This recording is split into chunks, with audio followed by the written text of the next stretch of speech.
Hey folks, have you ever been jolted awake at 2 a.m. with a toothache so painful it feels like your brain is trying to escape through your mouth? Now, imagine if you could ease that pain without having to leave your home. Sounds like a dream, right? Well, wake up. Because today, we're transforming that dream into reality. Let's dive right into the world of DIY toothache relief. But first, what are the things you'll need to complete this task?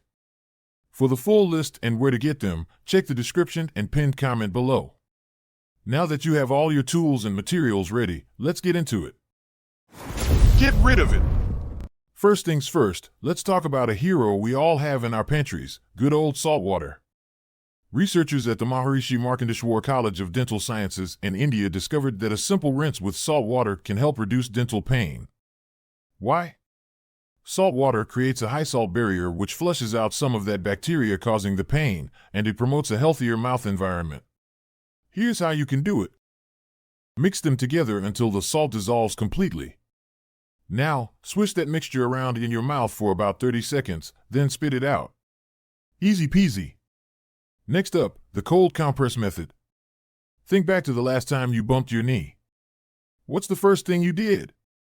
Slapped a pack of frozen peas on it, right? That's because cold can reduce swelling and numb the pain.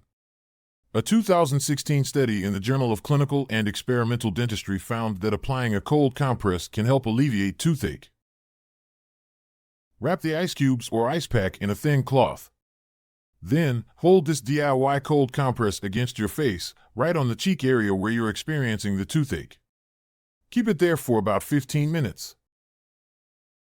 The cold will help numb the area, reducing your perception of pain, and it can also decrease any swelling that might be occurring due to an infection or inflammation. It's like putting a cold pack on a sprained ankle, just on your face instead. But remember, it's crucial not to apply the cold pack for too long at a time, around 15 minutes should do. And be sure to wait for at least an hour before reapplying to prevent any skin damage from the cold. Cloves aren't just for fancy holiday hams anymore. A study from the Journal of Dentistry, Tehran University of Medical Sciences, tells us that cloves are a great natural anesthetic. Clove oil has eugenol, which can numb the area and reduce pain. Soak the cotton ball in the clove oil, then place it onto the aching tooth and bite down gently. After a few minutes, you'll notice the pain starting to fade away. Now, these DIY remedies can help you battle that toothache at home. But remember, folks, they're not permanent solutions. You should always consult with a dentist for persistent pain. I'm pretty sure no one wants to have a toothache become a full-blown dental horror movie, right? Before you dash off to raid your kitchen pantry, don't forget to hit the subscribe button, share this video with anyone who might need it, and drop a comment to let us know which method worked best for you. Until next time, keep smiling.